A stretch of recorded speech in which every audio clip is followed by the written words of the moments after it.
Hello everyone, MarcusWolfe here, welcoming you all back to another episode of Parasite Eve. Last we left off, we finished, well, we traced real quickly around the sewers underneath New York City, and we saw that Eve became a little gooey monster and phased through the bar, so we couldn't chase her anymore. And we also got some downtime here at the precinct and learned about weapon modifications and item storage. And as you saw, item storage is going to be completely king in this game. If you run out of item space, then you're kind of screwed to pick up other items, which is extremely unfortunate.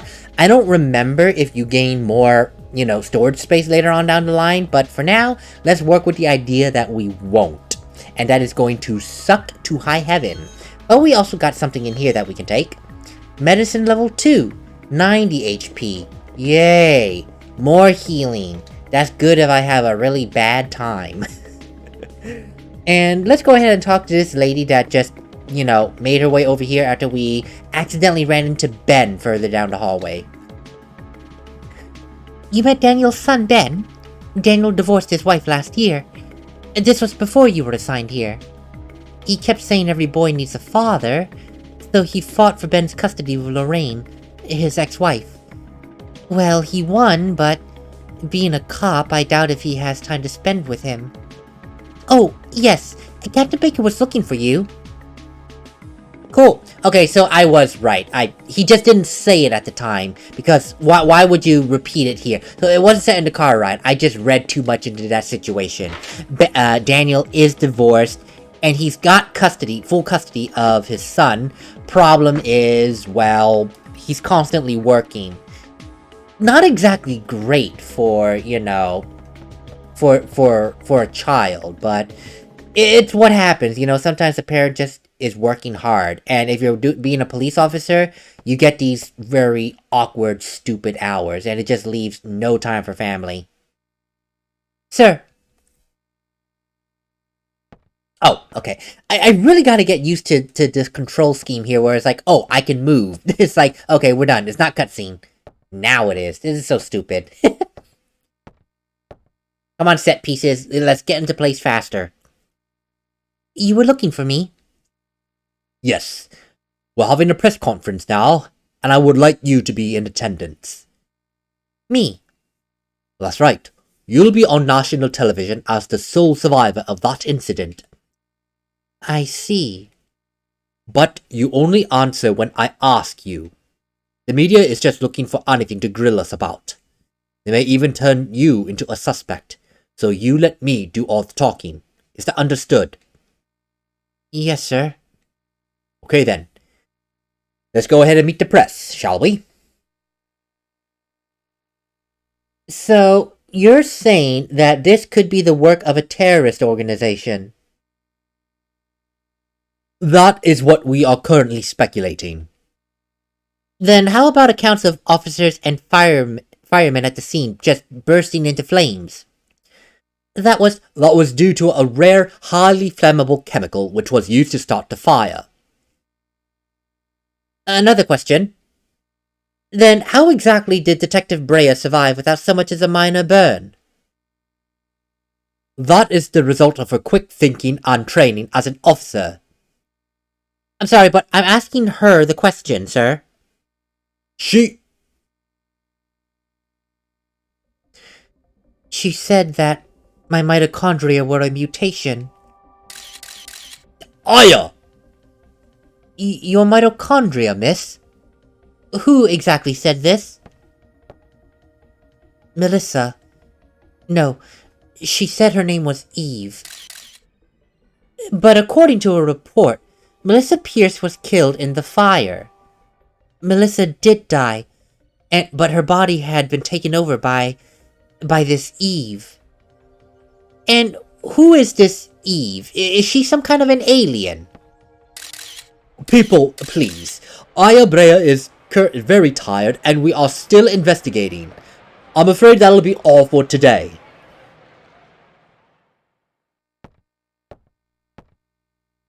Aya! I thought I explicitly told you to not say a word unless I asked you. I was only telling the truth, sir.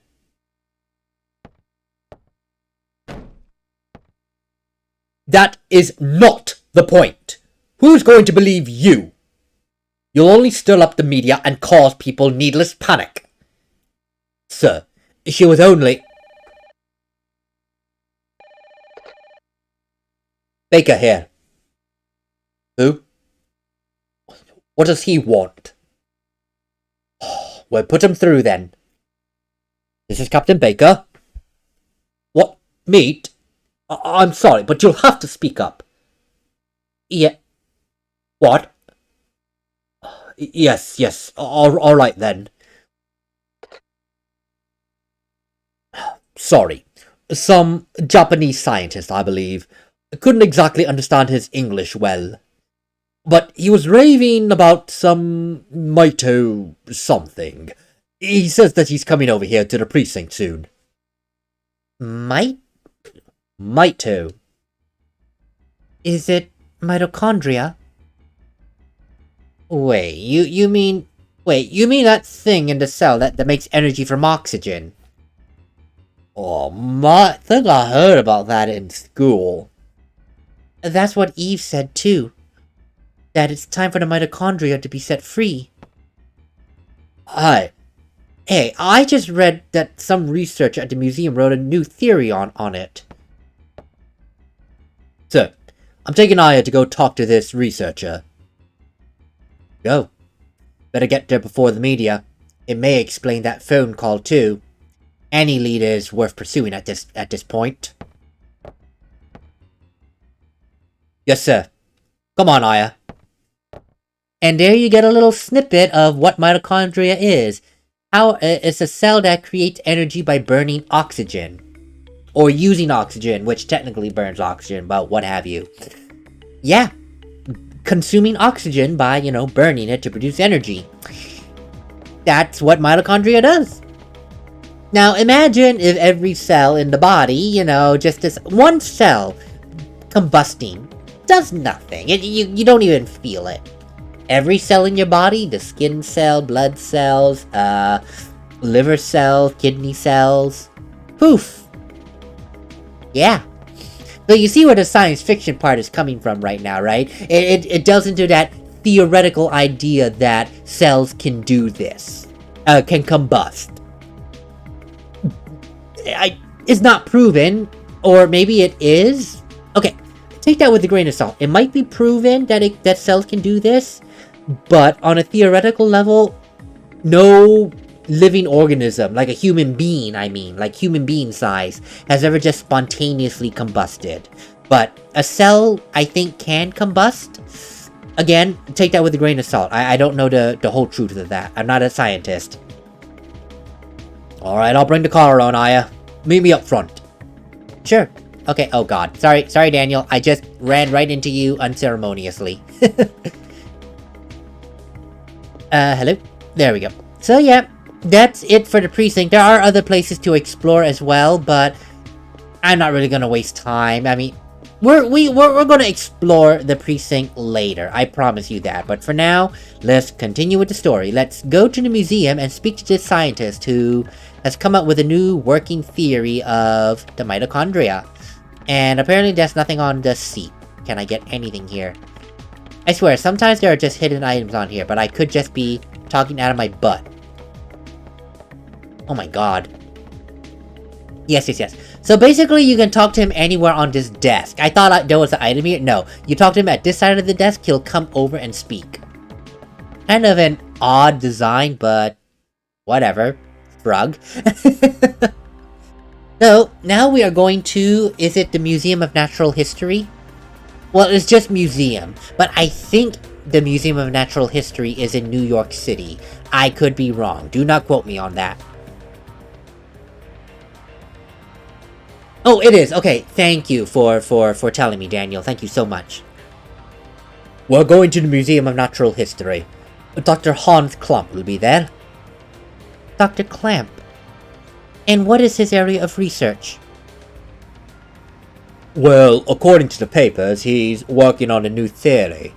Mitochondria's something, but it sounds like it covers the whole genetic spectrum. Oh, that's odd. You have a PhD and yet work in a museum. Well, he's pretty antisocial. Doesn't really exactly like to waste time outside of research.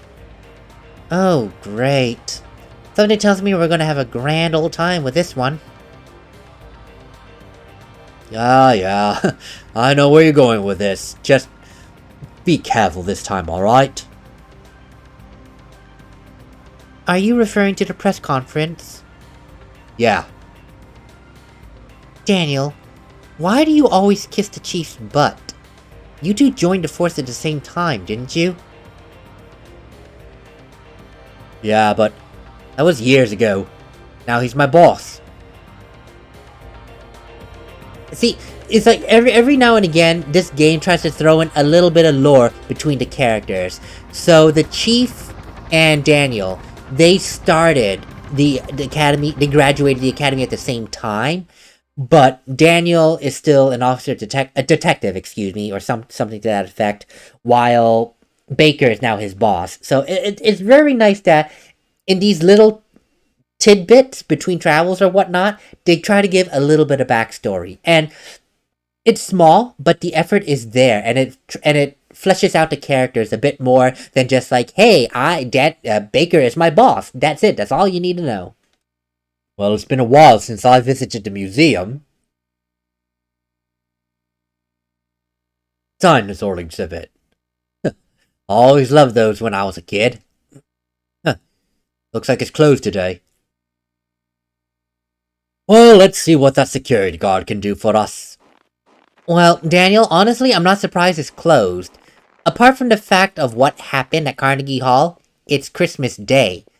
I don't know if the Museum of Natural History will be open on Christmas. Hi there, sir. How you doing? Doing okay. A pretty cold day, though. How about yourself? Well, with the NYPD. We're looking for a Dr. Clump. He works here, doesn't he? Sure does. As a matter of fact, he's up there in his room right about now. What did he do? Oh, nothing really. We just want to speak with him is all. Thank you, sir. We shouldn't be too long. I mean, we are police, so I guess as long as, we have a reason to be in here. Yeesh, this place is pretty creepy without people. You'll find Dr. Clump in the research lab on the second floor. Yay, thank you. He's been pretty busy for the past few weeks. Doesn't come out. Ever. Thanks, sir.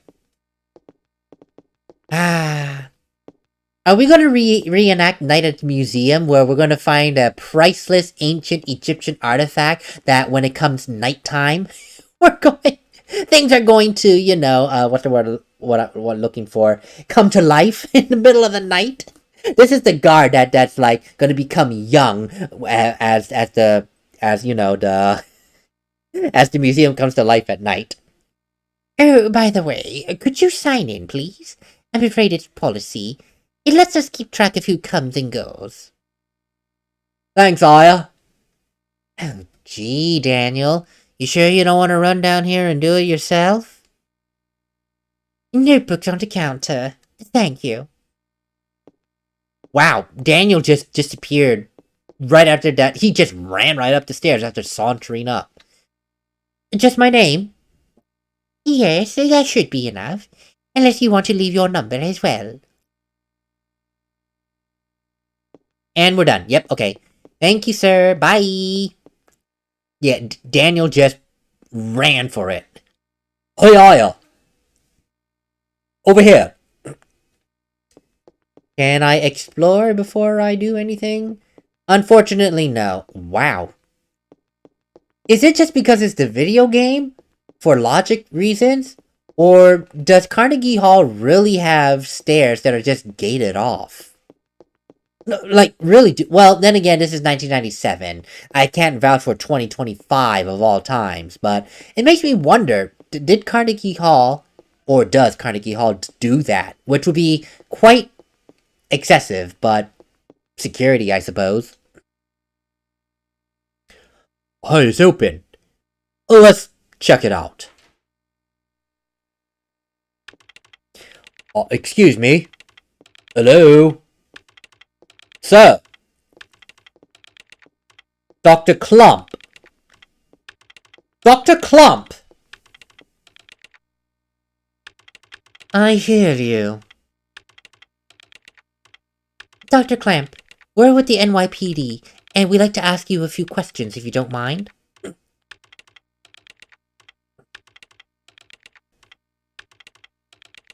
Professor, we're looking for clues concerning the incident which occurred. Are you accusing me, miss? What?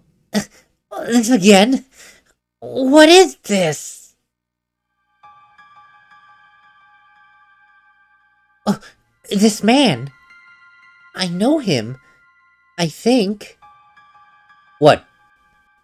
Dr. Hojo from your hallucinations? Okay, sure. So Dr. Hojo is Dr. Clamp. What's wrong, Aya? You okay? Yeah. Dr. Clamp, we'd like to ask you about the mitochondrial research that you've been conducting. NYPD, huh? And why exactly are you interested in my work, of all things? Don't you have anything better to do? Well, the suspect mentioned that the mitochondria will be set free. Beg pardon. The suspect in the Carnegie Hall incident. Now, do you... That suspect ignited people without laying a single finger on them. And then it transformed into some kind of creature and ran off. And since she mentioned mitochondria, we were hoping you could provide us with some info. You two have absolutely no idea what the true mitochondria is like.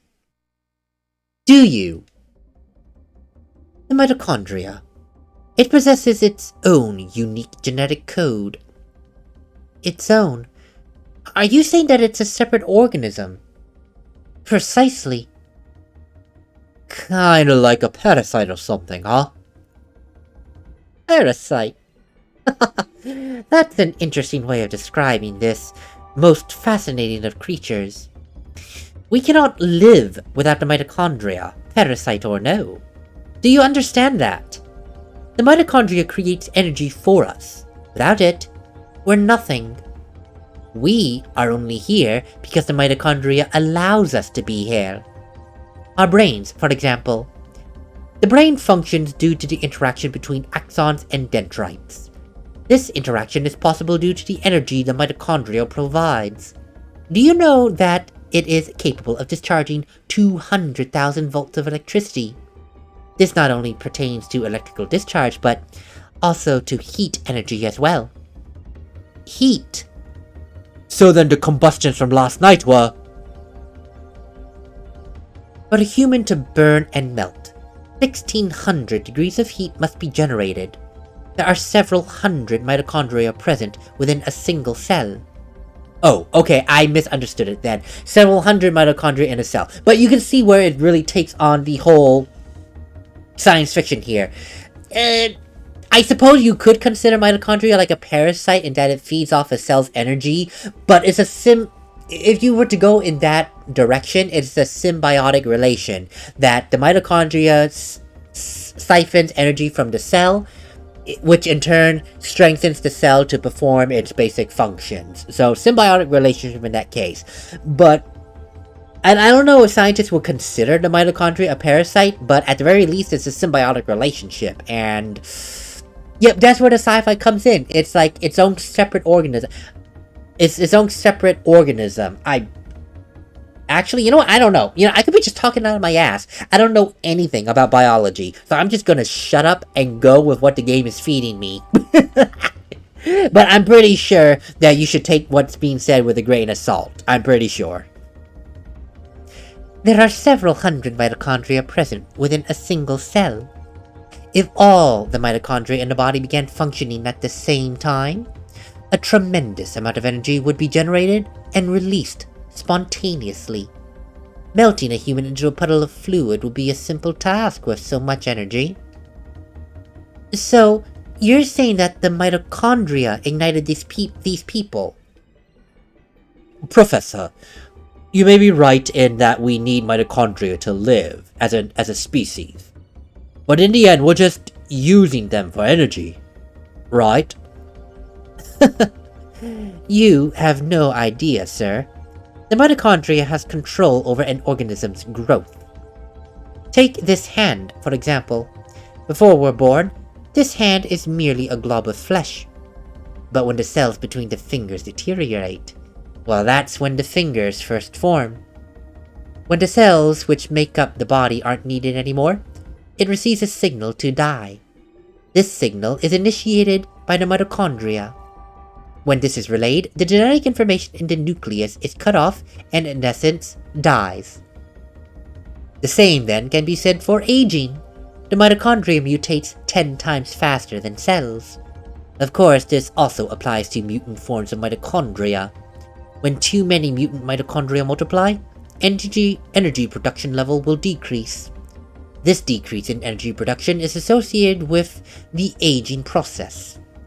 So, are you still stupid enough to say that we are the higher species compared to mitochondria? Yeah, but you're not claiming that the mitochondria is doing all this consciously, are you? When I said earlier that the mitochondria could mutate 10 times faster than normal cells, I also meant that they could evolve at a rate 10 times faster. Since the beginning of creation, the mitochondria has been evolving at this rate. So it should be of no surprise if they possess a power beyond our cognition. No surprise at all. Let me tell you something, officers.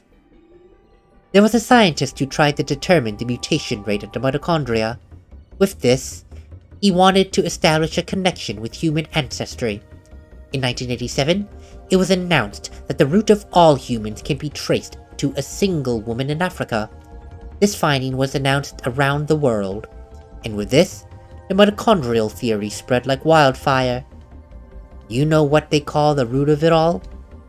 Mitochondria Eve. Splendid name. Just incredible. Incredibly biblical. And fitting. Eve?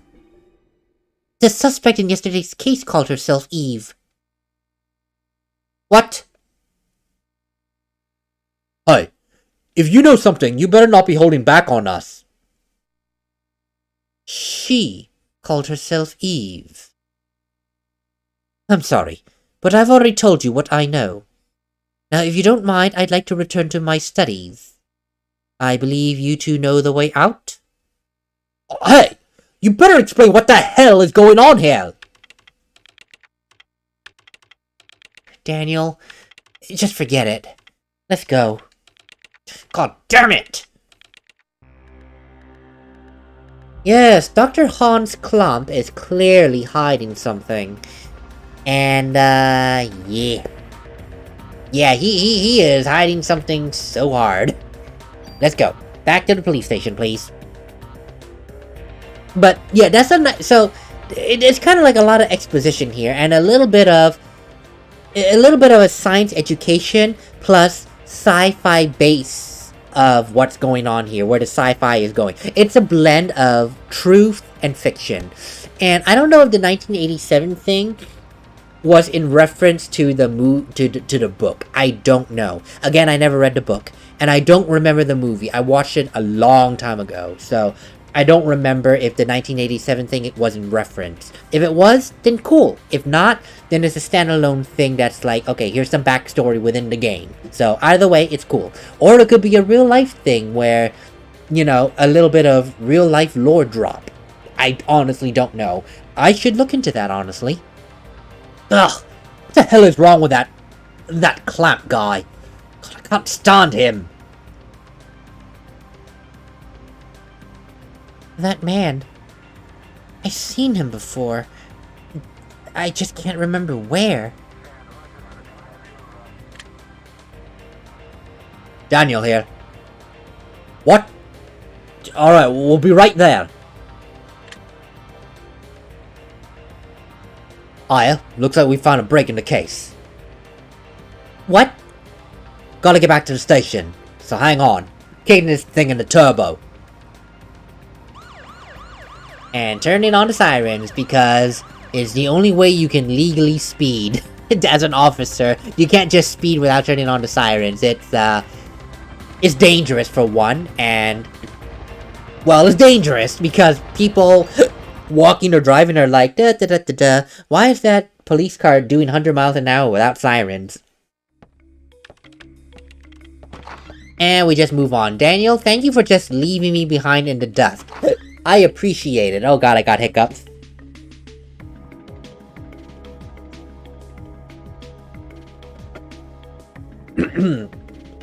Oh, excuse me. Wow, that was the worst time for hiccups.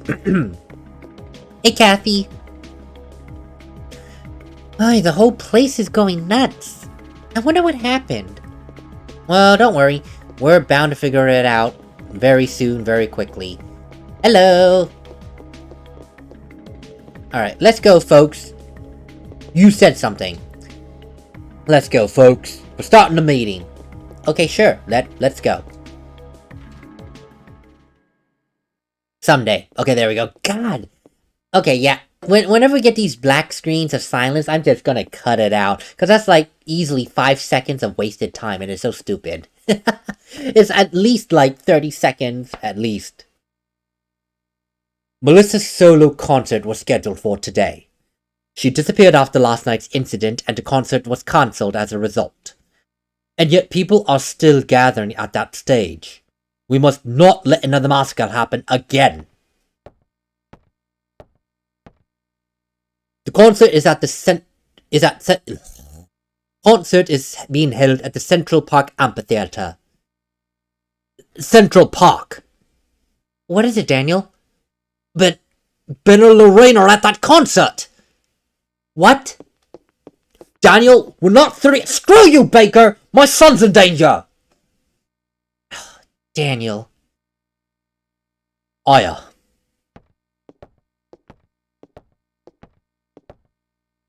Watch his back.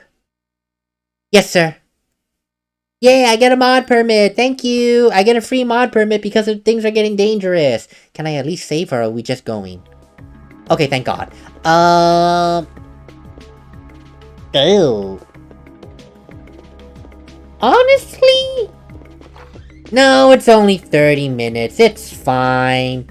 We're gonna have some troubles here. Let's see what's going on. We can go on for a couple more minutes. Technically, 30 minutes. Well, actually... Okay, no, you know what? Tactical decision here. Normally these days I try to do like a 40-minute episode, but the way things stand, 30 minutes is a firm round number, and we did learn quite a few things. So we're gonna go ahead, save, and end the episode here. A bit shorter than what I've been lately doing, but again, it makes sense. 30 minutes is a nice round number. And next episode will most likely be a somewhat long episode. I don't know. I know where we're going. I know what's going to happen. I just don't know. I just don't know how well things will be going on down the line. But shrug, we'll figure out along the way. So I'm gonna go rest my voice because this is like the second episode I've done consecutively. My voice is dying. I've been talking for well over an hour. I will see you all on the next episode where we will go to Central Park and hopefully we can save Daniel's son and ex-wife since they're now over at Carnegie Hall at the park where the concert is happening. And oddly enough, people are still gathering. Like, we'll just cross our fingers that everything will be fine. Later, everyone.